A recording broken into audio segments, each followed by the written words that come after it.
Meus queridos irmãos, graça, misericórdia e paz do Senhor Jesus. Quero convidá-los a abrir a Escritura no livro de Jó, capítulo 14, que é o texto para a exposição bíblica nesta manhã. Jó, capítulo 14, mesmo assentados como estão, quero convidá-los a que acompanhem a leitura desta porção da Palavra de Deus. Convido você também que está no conforto da sua casa, diante da sua TV ou com o seu smartphone, que pegue a sua Bíblia para acompanhar a leitura desta porção da Santa Escritura. Jó capítulo 14, texto para nossa instrução e reflexão nessa manhã. A Palavra de Deus nos diz assim: o homem nascido de mulher vive breve tempo, cheio de inquietação. Nasce como a flor e murcha, foge como a sombra e não permanece. E sobre tal homem abres os olhos e o fazes entrar em juízo contigo? Quem da imundícia poderá tirar coisa pura? Ninguém. Visto que os seus dias estão contados, contigo está o número dos seus meses. Tu ao homem puseste limites, além dos quais não passará. Desvia dele os olhares, para que tenha repouso, até como o jornaleiro tenha prazer no seu dia. Porque há esperança para a árvore, pois mesmo cortada ainda se renovará, e não cessarão seus rebentos.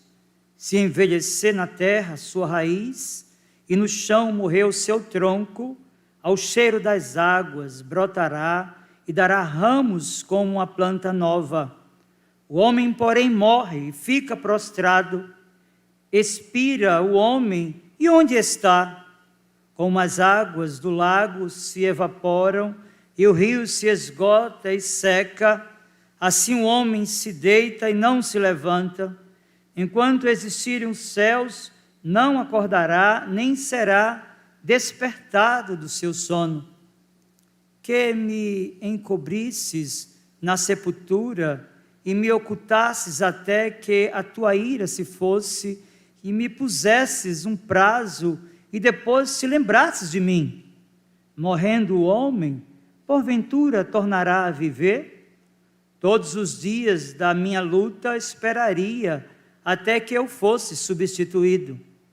Chamar-me-ias e eu te responderia. Terias saudades da obra de tuas mãos, e até contaria os meus passos, e não levarias em conta os meus pecados. A minha transgressão estaria selada num saco, e terias encoberto as minhas iniquidades. Como um monte que se esboroa e se desfaz, e a rocha que se remove do seu lugar, como as águas gastam as pedras e as cheias arrebatam o pó da terra, assim destróis a esperança do homem. Tu prevaleces para sempre contra ele, e ele passa. Mudas-lhe o semblante e o despedes para o além.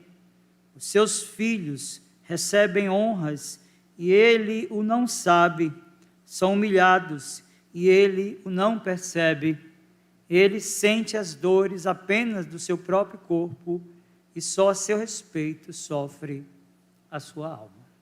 Eu quero lhe convidar agora a curvar sua fronte, fechar os seus olhos, mais um momento de oração ao Senhor. Vamos suplicar que Ele prepare o nosso coração para a exposição bíblica desta manhã. Meu Senhor, em nome de Jesus, Teu Filho bendito, o amado da nossa alma, nosso pastor querido, redentor da nossa alma, fiador da aliança, sumo sacerdote no teu altar, nosso Paráclitos, aquele que está à tua destra e continua intercedendo por nós. É por ele, meu Senhor, por seu sacrifício eterno, perfeito e vicário, que nos aproximamos do trono da tua graça. como ovelhas do teu redil, povo do teu pastoreio, nós suplicamos que por tua graça, poder e bondade, prepare-nos o coração, como o lavrador que prepara a semente, selecionando-a e prepara a terra para lançá-la a fim de colher os seus frutos. Meu Senhor, em nome de Jesus, assim também sejam os corações nessa manhã, que a tua palavra visite os meus irmãos, aqueles que estão enfrentando lutas e dissabores, que estão atravessando vales e desertos, que a tua palavra os confronte, os console, os conforte, os desafie a continuar caminhando e peregrinando para que recebam das tuas mãos naquele dia a coroa da vida eterna. Deus, nós te suplicamos também que aqueles que estão nesse santuário, que nos acompanham por meio das redes sociais, sem uma aliança contigo, Deus, em nome de Jesus, que o Senhor conceda consciência de pecados, que o Senhor visite corações e mentes nesta manhã, e pela exposição da tua palavra, desperte os sentidos daqueles que estão distanciados pelos seus pecados, para que, arrependido deles, confessem a Jesus Cristo como o único e suficiente Salvador.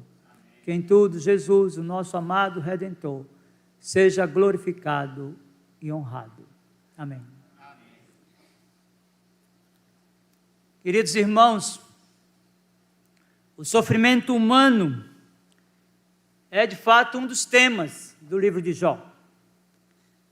É possível, nesta literatura veterotestamentária, compreender não somente a causa, mas os efeitos, o estado final daqueles que encontram ou enfrentam sofrimentos na vida, sem perder a noção, meus irmãos queridos, que o trono governa e a sala de comando das experiências humanas, ainda aquelas mais vis, encontra-se nas mãos do Todo-Poderoso.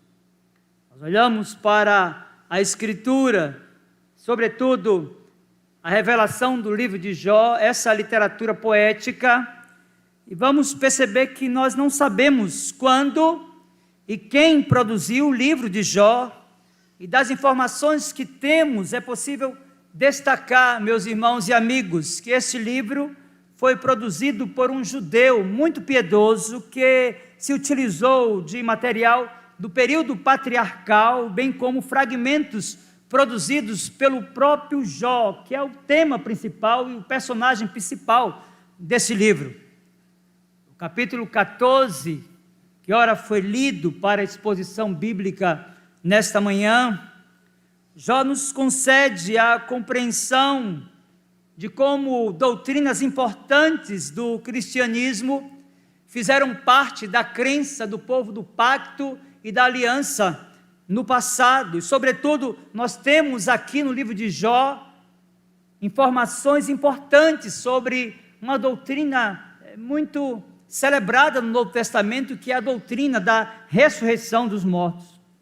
Meus irmãos, nós estamos de posse desse livro e desse capítulo 14, e é de nossa competência nessa manhã expor as verdades da Escritura, e nós percebemos que a primeira parte da primeira estrofe dessa passagem revela a consciência que Jó carregava acerca da brevidade da vida humana.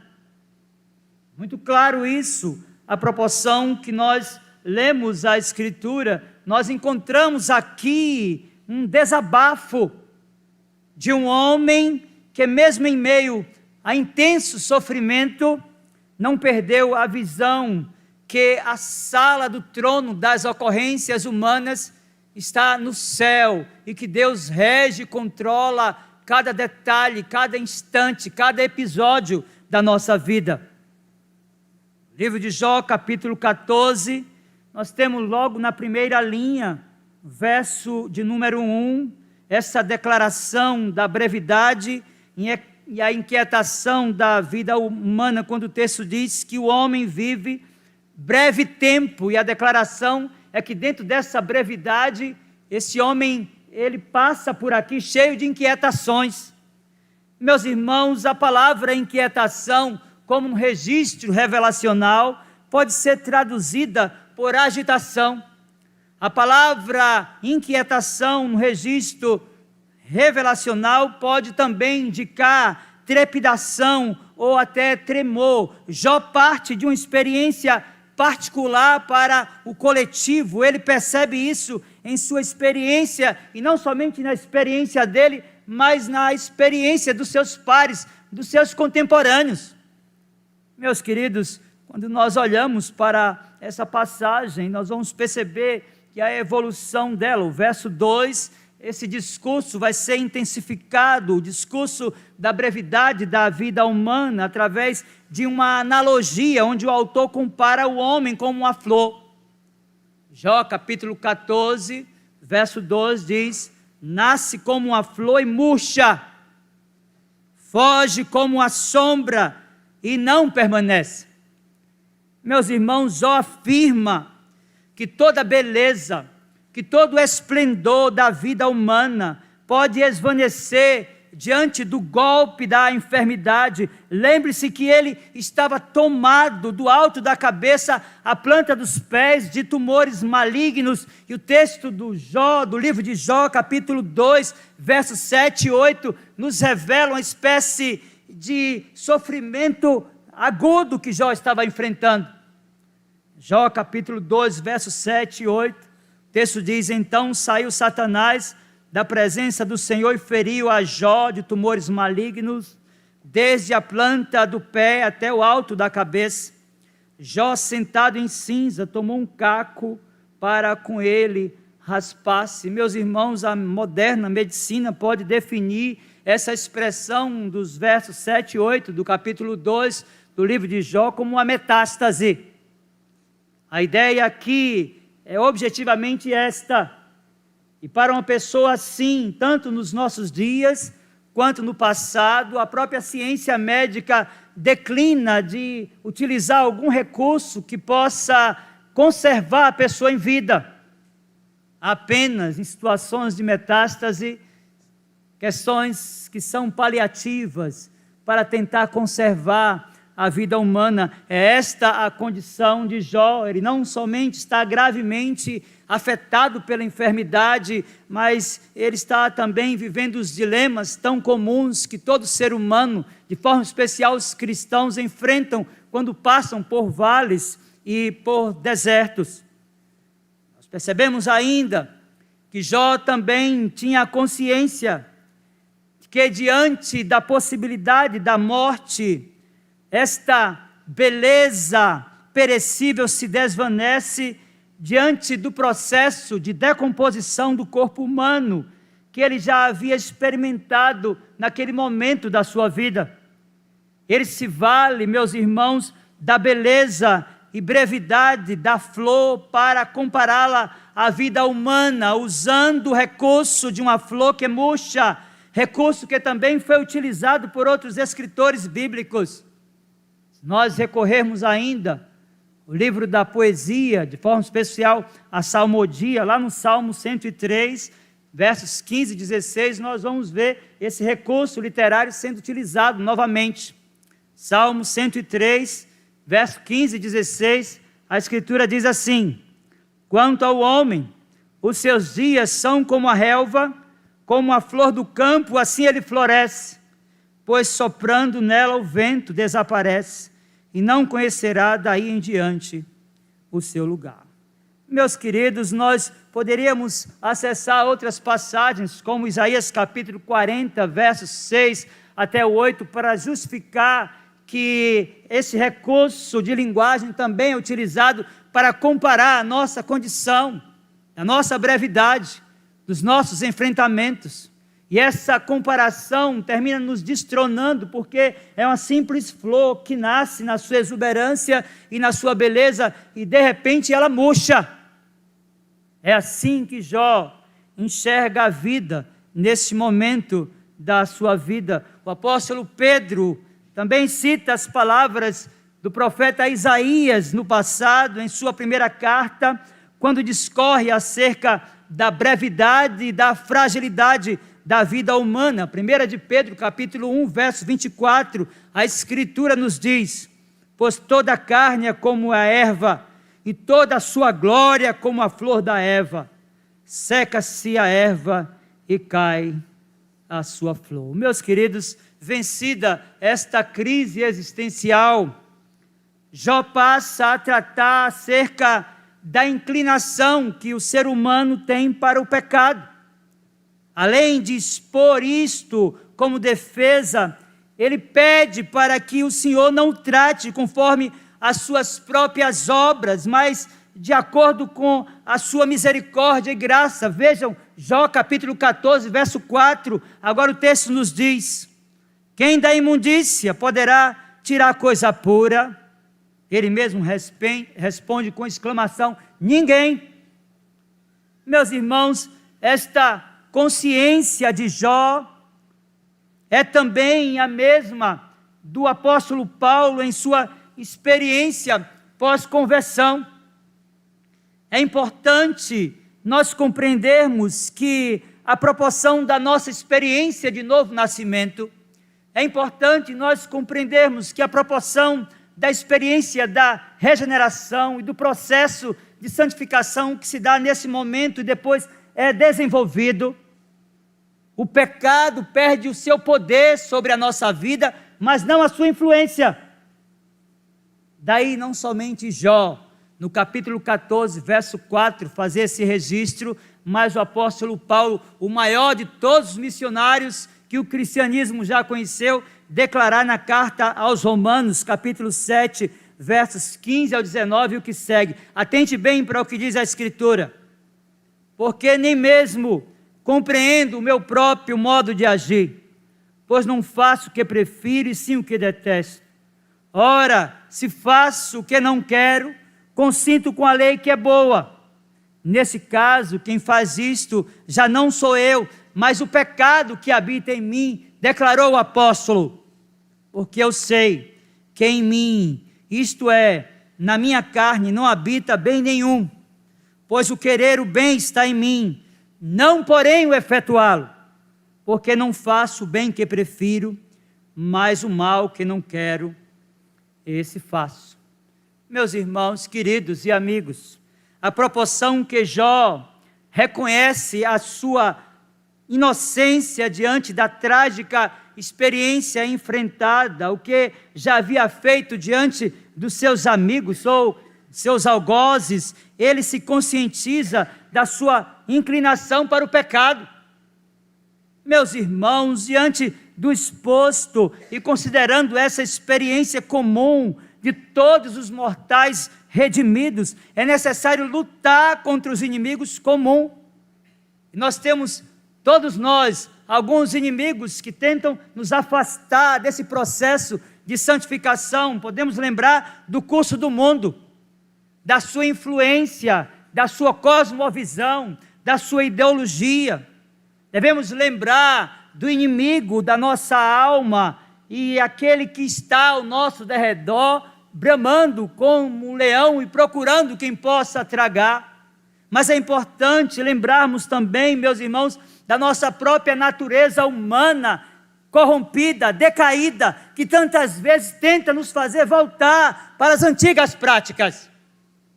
Em meio às dores e à angústia da enfermidade que Jó enfrenta, ele está consciente que o seu coração se inclina para o mal, e com seus olhos voltados para o trono da graça, Jó compreende que no decreto eterno de Deus está determinada toda a história do ser humano. Daí a mensagem que vai trazer um conforto e um consolo para aqueles que se apropriam dessa literatura.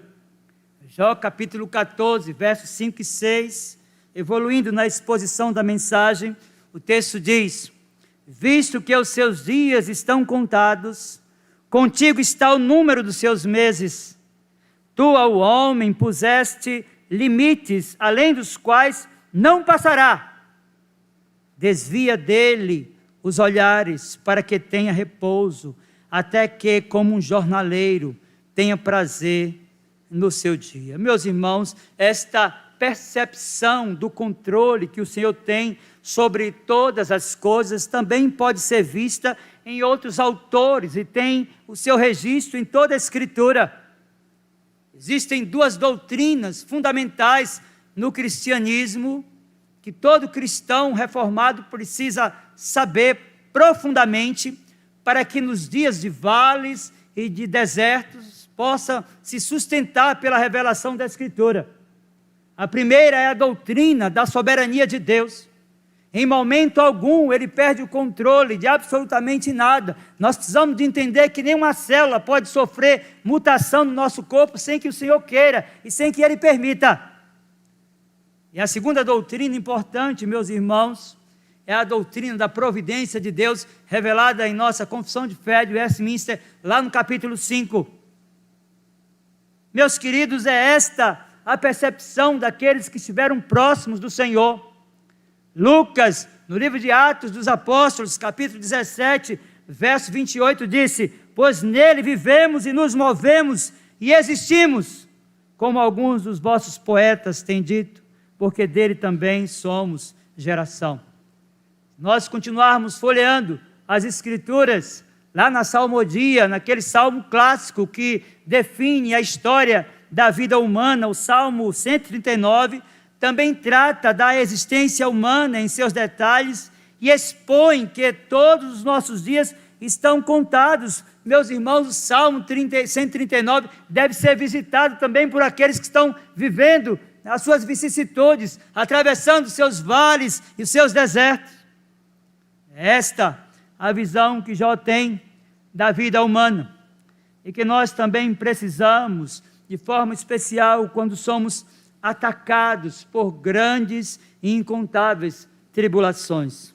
Meus queridos irmãos, o que nos chama a atenção nessa passagem, Jó, capítulo de número 14, além de sua beleza literária, é a capacidade que um homem mergulhado em uma condição de intenso sofrimento teve para enxergar os fatos com as lentes da palavra de Deus, cultivando esperança no coração. Veja o quanto isso é claro na próxima estrofe. Jó 14, verso do 7 ao 9 agora, nos diz assim: porque a esperança para a árvore, pois mesmo cortada, ainda se renovará, e não cessarão os seus rebentos, se envelhecer na terra a sua raiz, e no chão morrer o seu tronco, ao cheiro das águas brotará, e dará ramos como a planta nova. Meus irmãos queridos, a figura de linguagem utilizada na primeira parte da segunda estrofe é de uma árvore cortada, e do ponto de vista da vegetação, uma área devastada, ou até mesmo uma árvore pode ser regenerada de duas formas. A primeira forma, meus irmãos, é aquilo que nós conhecemos como uma regeneração natural ou sem manejo. É aquela que os processos naturais atuam livremente, dando vida àquela árvore que estava aparentemente morta. Segundo, nós precisamos entender a importância da regeneração natural com manejo, e nesse caso a natureza carece da ação humana para se regenerar. Essa imagem que Jó tem daquela árvore que ele enxerga, muito embora sem esperança, muito embora sem vida, muito embora cortada, ele enxerga esperança em meio ao caos, ele enxerga a bondade em meio às vicissitudes, vales e desertos da vida. E nessa primeira parte da segunda estrofe, Jó se refere à primeira forma de regeneração sem manejo. Ele olha para a árvore, vê que ela está cortada, mas olha para o trono da graça e compreende que o Senhor, que gera vida em seres espiritualmente mortos, poderia gerar vida não somente naquela árvore, mas no seu corpo amortecido em decorrência da metástase. Lembrem-se, ele estava consumido de tumores malignos do alto da cabeça à planta dos pés. Esta é a realidade daquele que é objeto da exposição desse texto bíblico nessa manhã. Ele descreve um quadro em que a condição é de aparente desesperança, mas por compreender a soberania de Deus e a sua providência, ele pode sim encontrar esperança mesmo em meio ao caos. Porque vejam, Jó capítulo 14, verso 7, ele disse: porque a esperança para a árvore, pois mesmo cortada, ainda se renovará, e não cessarão os seus rebentos. Meus queridos, esse tema, esperança, não somente tem sido objeto do interesse de teólogos de diversos ramos, como também tem sido objeto do interesse de alguns filósofos. O filósofo e educador Mário Sérgio Cortella criou uma distinção entre o verbo esperar e esperançar. Ele afirma que é necessário ter esperança do verbo esperançar, cuja ideia é de correr atrás, não desistir, agir com perseverança. Em sua concepção, a esperança do verbo esperar revela a atitude de alguém que simplesmente espera que algo aconteça. Para ele, a virtude encontra-se em buscar e não em esperar. No entanto, meus irmãos, o texto bíblico revela um homem que se vê como objeto da passiva.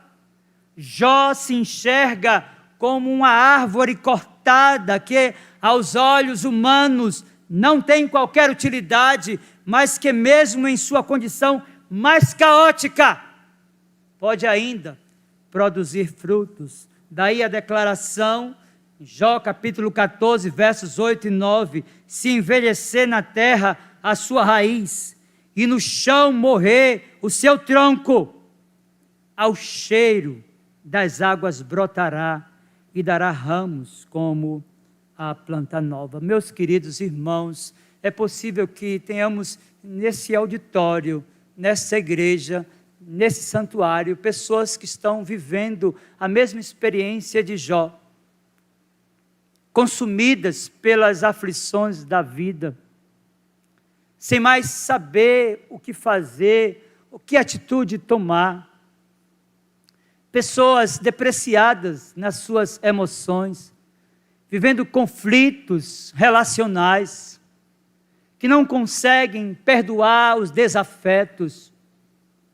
Gente que ainda luta contra um luto do passado, pessoas que ainda não conseguem ressignificar alguns episódios que estão para trás e por isso angustiam-se a cada dia e acordam a cada dia sem esperança, sem contentamento e sem prazer no Senhor. Meus irmãos, Jó teve todas as razões, todos os motivos para perder a esperança, mas ele olha para a figura de uma árvore cortada, olha para o seu corpo afetado pelo câncer, pela metástase, e ainda assim consegue voltar os seus olhar para o trono da graça de Deus, e compreender que na soberania de Deus, Ele age com poder, e dispõe todas as coisas, para que o seu nome glorioso seja honrado e glorificado.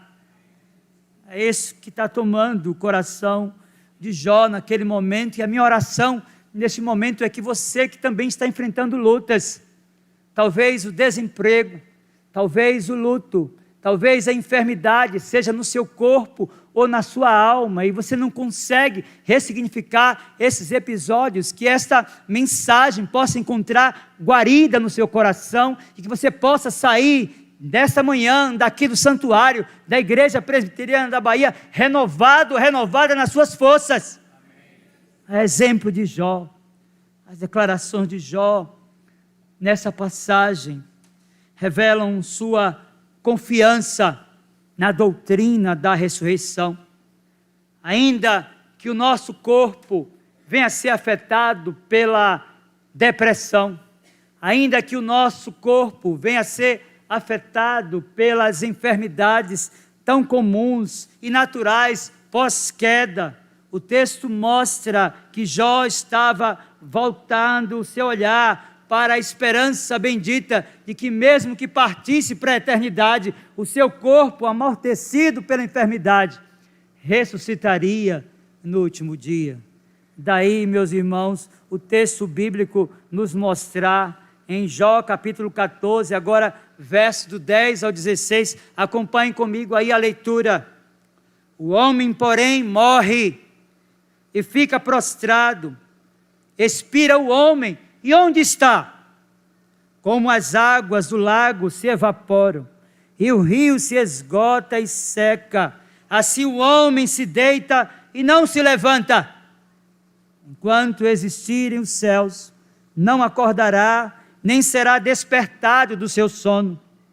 Quem me encobrisses na sepultura, e me ocultasses até que a tua ira se fosse, e me pusesses um prazo, e depois te lembrasses de mim. Morrendo o homem, pergunta a Jó, porventura tornará a viver?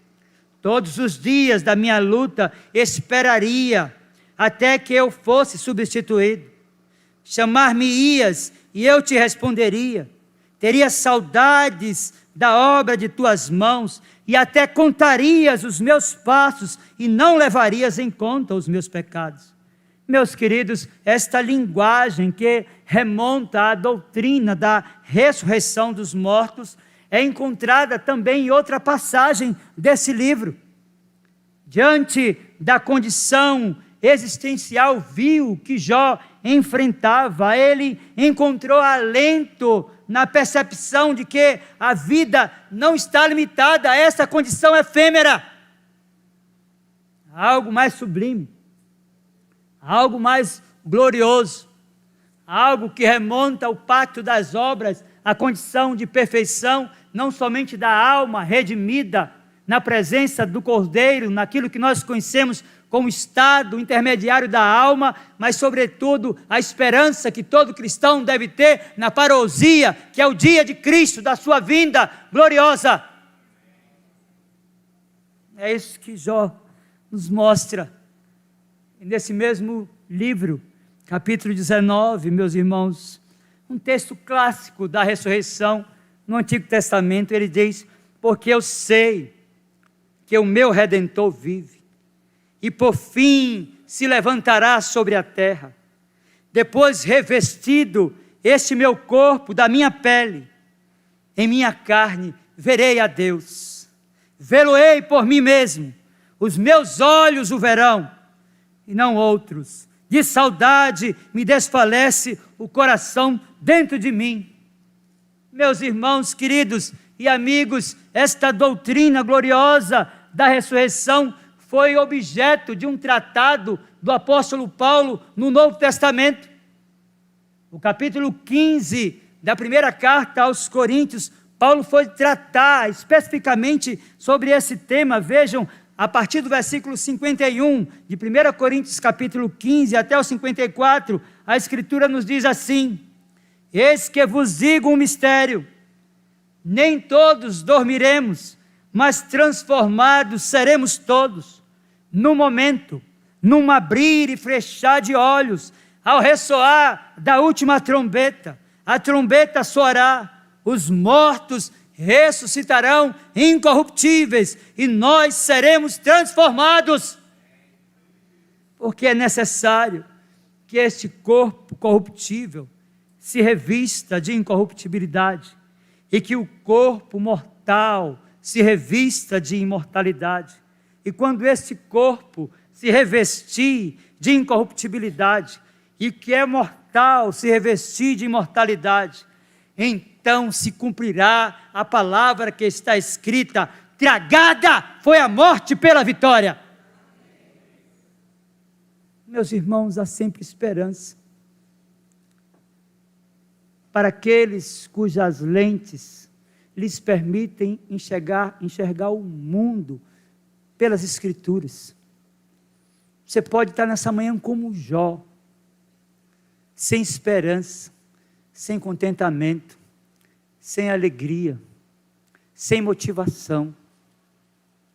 A partir do momento que você olhar para o trono, entender que é na sala do comando que as coisas se resolvem, você vai compreender primeiro o que é que Paulo quis dizer quando escreveu aos Romanos, capítulo 8, verso 28, texto clássico da providência de Deus. Ele disse: nós que somos crentes, sabemos que todas as coisas cooperam para o bem daqueles que amam a Deus, daqueles que são chamados segundo o seu propósito. Meus irmãos, Deus tem projetos também no sofrimento humano.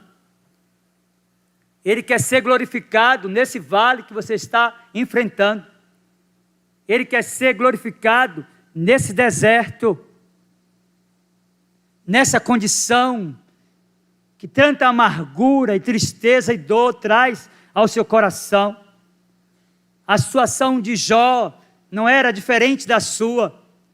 Possivelmente, meus irmãos, a situação que ele viveu era muito mais dramática do que essa que você possa estar enfrentando agora, sem querer diminuir o seu sofrimento. Eu quero dizer para você nessa manhã que quando seus olhos se voltarem para o trono da graça de Deus, quando você compreender que na sua providência Ele age com poder para que o seu nome glorioso seja glorificado, você vai entender a razão do sofrimento humano. Deus quer ser glorificado na nossa vida. Enquanto Jó aguardava a restauração da sua condição, ele contemplava a redenção final de todas as coisas. E isso nos ensina que a esperança de Jó não estava resumida a esta vida. Possivelmente, meus irmãos, parte dos problemas que a Igreja de Cristo tem enfrentado nesses dias tão difíceis é o fato de que tem pessoas querendo fazer desse lugar o seu céu. Tem pessoas lutando para adquirir aqui o que só terão na eternidade. Enquanto nessa condição, afetados pelo pecado, nós haveremos de enfrentar lutas. O nosso Salvador bendito, Ele disse que no mundo nós teríamos aflições, mas deveríamos ter bom ânimo, porque assim como Ele venceu os seus discípulos, aqueles que de fato experimentaram da graça da regeneração, que arrependeram-se profundamente dos seus pecados, que tiveram as suas mentes renovadas pelo poder da palavra, esses também enfrentarão seus dissabores com glória e glorificarão o nome do Redentor. É isso que Jó está fazendo no seu tempo, e daí a consciência de que seu corpo abatido e afetado pela enfermidade seria trocado. Verso 14 de Jó, capítulo 14: morrendo o homem, porventura tornará a viver? Todos os dias da minha luta esperaria até que eu fosse substituído. Meus irmãos, a palavra substituído no original refere-se à troca de roupas ou do turno de um soldado em plantão.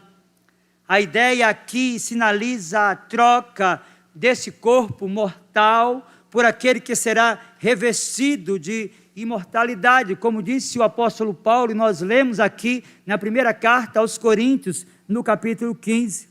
Meus irmãos, diminuir o valor da doutrina da ressurreição dos mortos é retirar daqueles que sofrem, que enfrentam os dissabores da vida e que estão no estado pleno e mais avançado de decomposição do corpo, a esperança de que os seus corpos serão trocados. A esperança de que, partindo, experimentando da morte física, que é a separação da alma do corpo, estarão para sempre com o Senhor em um grande coral, louvando e bendizendo ao Redentor.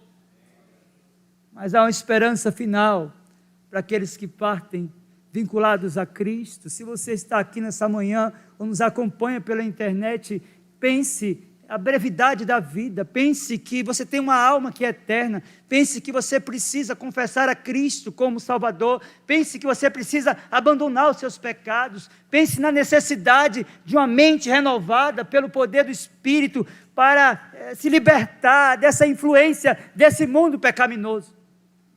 Jó está lutando, enquanto luta, ele glorifica a Deus no seu sofrimento. É isso que vai nos mostrar a última estrofe de Jó capítulo 14, agora verso 17 ao 22, caminhando para o final da exposição da mensagem.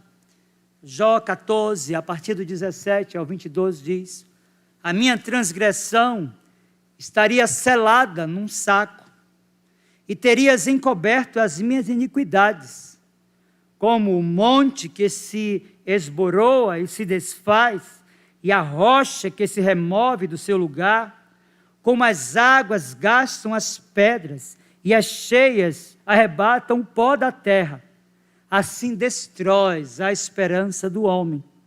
Tu prevaleces para sempre contra ele, e ele passa, mudas-lhe o semblante e o despedes para o além. Os seus filhos recebem honras, e ele o não sabe. São humilhados e ele o não percebe. Ele sente as dores apenas do seu próprio corpo, e só a seu respeito sofre a sua alma. Meus irmãos, aqueles que costumam definir o gráfico da vida em seus enfrentamentos como um aclive, ficarão decepcionados com o final dessa passagem. Eu costumo definir o gráfico da vida humana como um grande tobogã. Às vezes estamos como nos montes, em superávit espiritual. Por vezes estamos em vales e desertos, com pouca vibração, com pouca esperança, com pouco contentamento. Ao olharmos para esta passagem, ela vai nos revelar a condição de desesperança de Jó frente à possibilidade da morte. E esse aqui é um gráfico que é um tobogã, me parece que ele está mergulhado no seu vale. Meus irmãos, aqui vemos Jó declinado do seu superávit emocional. É importante, dentro daquilo que o texto nos revela, falar um pouco daqueles que enfrentam seus dissabores nas emoções, nesses dias tão complexos, de tanta exploração, e dizer que a depressão, que tem conduzido tantas pessoas ao suicídio, não é frescura. Dizer que depressão está associada a pecado também é uma mentira. Nós olhamos para a Escritura e temos informações importantes, e para a história da igreja. Há pouco a editora Fiel publicou um livro, um clássico, A Depressão de Spurgeon, para falar que o príncipe dos pregadores também viveu a sua calamidade emocional. Precisamos reconhecê-la como patologia, e precisamos recorrer à ciência, e não somente à teologia, para tratá-la. Jó está em um déficit emocional, numa condição de tristeza. Ele já havia perdido seus filhos, sua esposa já havia mandado que ele amaldiçoasse a Deus e morresse. Ele está tomado do alto da cabeça, a planta dos pés, de tumores malignos. Como é que alguém pode sorrir numa condição dessa? Como é que alguém não pode ser visitado por uma calamidade emocional? É essa a condição de Jó, contudo seus olhos estão voltados para o trono da graça. A esperança.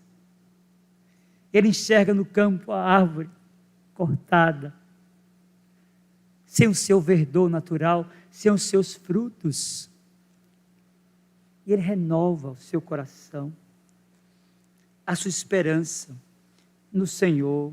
Meus irmãos, nós precisamos pensar que de fato este relato desvenda a humanidade de Jó em sua essência.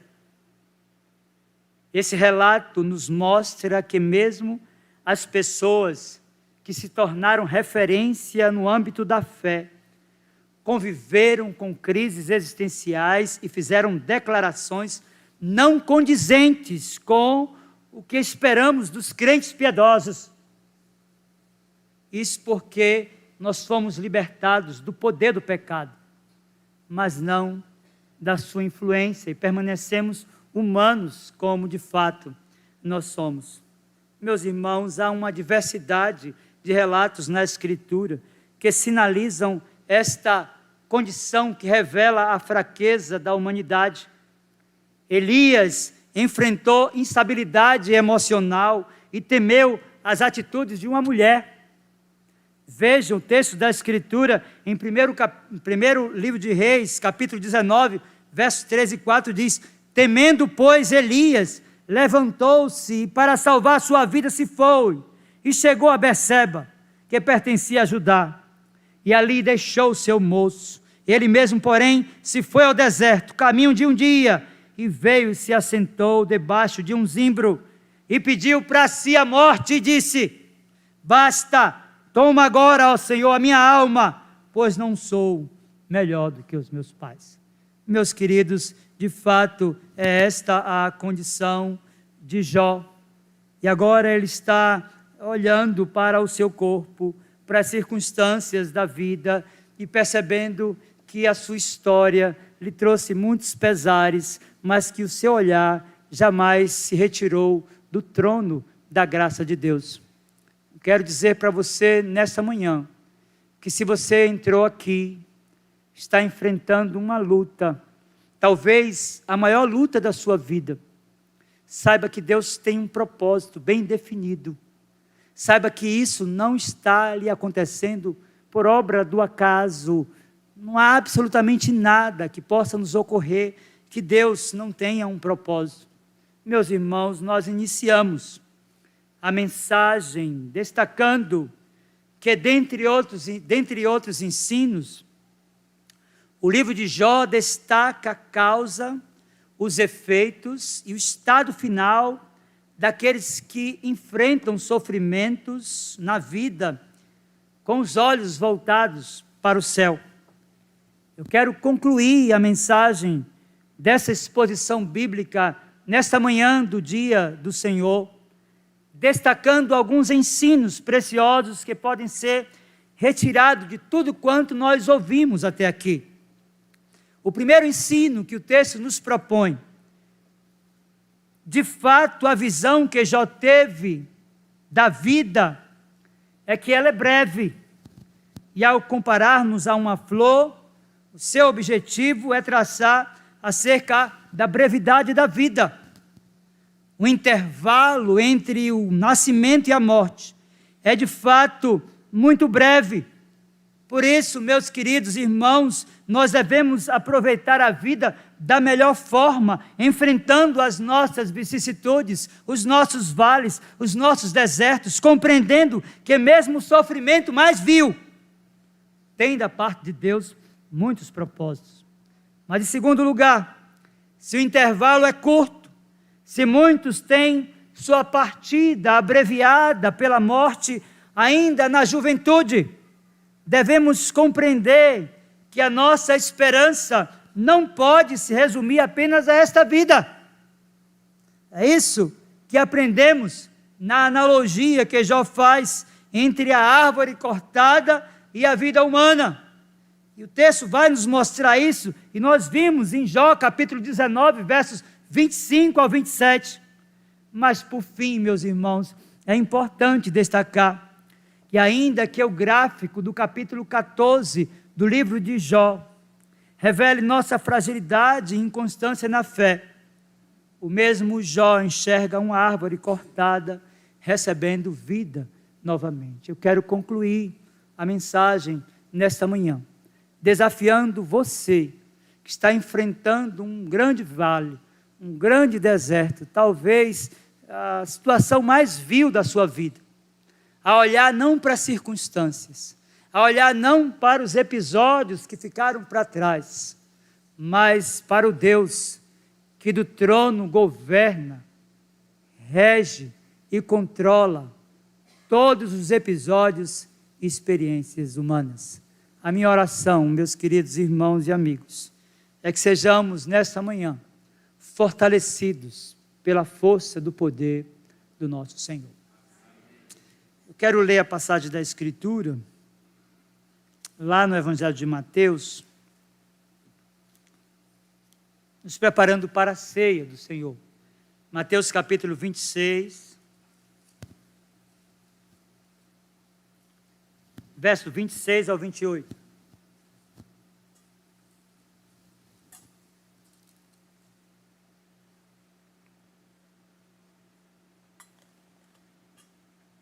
Acompanhe comigo a leitura dessa porção da palavra de Deus. Enquanto comiam, tomou Jesus um pão e, abençoando, o partiu e o deu aos discípulos, dizendo: tomai e comei, isso é o meu corpo. A seguir tomou um cálice, tendo dado graças, o deu aos discípulos, dizendo: bebei dele todos, porque isso é o meu sangue, o sangue da nova aliança, derramado em favor de muitos, para a remissão de pecados. Meus irmãos, nós vamos orar ao Senhor, pedindo a Ele que separe do uso comum esses elementos e os traga ao uso ordenado pelo Senhor. Há muitas visões em torno desse momento. Nós sabemos que a ceia é um sacramento, ou seja, um meio de graça. Meio de graça, na prática, é a maneira pela qual Deus usa para abençoar o seu povo. Os batistas e arminianos entendem a ceia apenas como um memorial e o fazem dentro da ordem que Jesus deu, dizendo: façam isso em memória de mim. Nós, os reformados e calvinistas, entendemos que a ceia é um memorial, sim, cuja presença de Cristo é real, porém espiritual. Então, se você um dia confessou a Jesus como seu Salvador bendito, sendo membro dessa igreja ou não, sendo membro de uma igreja genuinamente evangélica, estando em plena comunhão na sua igreja, você é convidado a tomar parte nessa mesa. A mesa que o Senhor fez para aqueles que lhe pertencem, para aqueles que estão próximos a Ele, para aqueles que estão vivendo o pleno processo de santificação. Curva a sua fronte, e nós vamos orar ao Senhor, pedindo a Ele que retire esses elementos do uso comum e traga o uso ordenado por Ele. Meu Senhor, em nome de Jesus, nós ouvimos a Tua voz pela Escritura. E há muitas pessoas desanimadas, abatidas, entristecidas, desmotivadas. É por elas que nós te pedimos agora, Senhor, de forma especial para que encontrem significado em se deslocarem da sua casa para essa igreja e participarem também deste momento de graça da Tua parte para conosco. Nós te pedimos, meu Senhor, que separes do uso comum esses elementos e os traga ao uso ordenado por Ti mesmo, para que ao tomarmos deles, sejamos fortalecidos na força do Teu poder. Derrama graça na vida dos Teus filhos, do Teu povo eleito e escolhido, para que continuem de forma exuberante a caminhada, e para que glorifiquem o Senhor em todas as áreas da vida. Em nome de Jesus. Amém. Quero convidar os presbíteros a nos ajudar aqui, distribuindo os elementos da ceia do Senhor.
precisar, depois eu falo com o papai. Meus irmãos, a ceia é um memorial que revela a nossa indignidade, bondade de Cristo, revelada nesses elementos aqui. Esse pão, que vai continuar sendo pão, é o símbolo do seu corpo. E o suco de uva, o símbolo do seu sangue, foi derramado na cruz do Calvário. Coma e beba com consciência daquilo que Jesus fez por você, na certeza de que você está preservado dos infortúnios da eternidade, ainda que aqui tenha que enfrentar lutas e dissabores. Nós vamos, à proporção que os presbíteros entregam os elementos, cantarmos o hino de número 1269. Eu quero convidar você a cantar com a sua alma para o seu Redentor, o Senhor Jesus Cristo. Convidar os presbíteros para receber os elementos.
Ficou alguém sem ser servido no primeiro elemento? Meus queridos, a palavra de Deus nos diz que, por semelhante modo, após haver ceado, o Senhor Jesus tomou o cálice e disse: bebei dele todos. Este é o cálice da nova aliança, derramado em favor de vós. Você que tomou o primeiro elemento, é convidado agora ao som do hino de número 266, Rude Cruz, a receber também o suco de uva, símbolo do sangue de Jesus que foi derramado na cruz do Calvário.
nessa cruz padeceu, nessa cruz padeceu, desprezado morreu, meu Jesus, para dar-me perdão.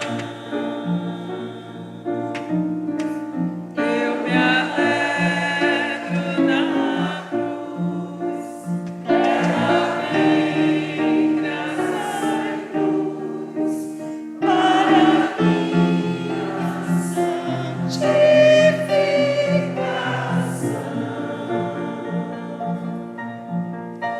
Sim, eu amo a mensagem da cruz do Deus. Seu triunfo meu gozo será, pois um dia de uma cruz adorou a Jesus virará. Vamos ficar de pé, nós vamos orar. Vou pedir a bênção, encerrando o culto nessa manhã.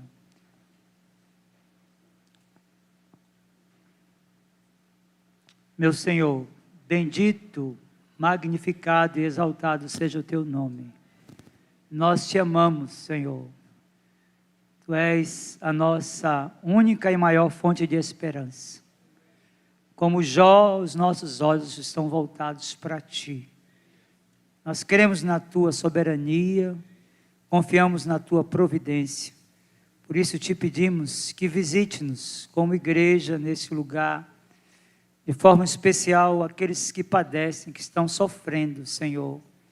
Que sejam consolados, confortados e, sobretudo, animados no Senhor. Que a tua palavra encontre guarida em cada coração. Que o Senhor gere também arrependimento de pecados. Aqueles que ainda não te conhecem, que estão aqui, Senhor, vivendo um ateísmo prático, te conhecem por conceitos, mas não te honram com as atitudes. Deus, em nome de Jesus, derrama arrependimento de pecados, aqueles que estão aqui e aqueles que nos acompanham pelas redes sociais, e faz a obra, Senhor, de chamado eficaz aos teus eleitos, para que em tudo o nosso Redentor, Senhor Jesus, seja glorificado e honrado. No nome dele nós oramos. Amém. Recebam a bênção, irmãos. Que a graça do Senhor Jesus, o amor de Deus, o nosso muito bondoso Pai, o poder, a comunhão e as consolações do Santo Espírito de Deus, sejam sobre vós, irmãos, e sobre vós repouse. Assim vos abençoe o Deus Pai, Filho e Espírito Santo. Amém.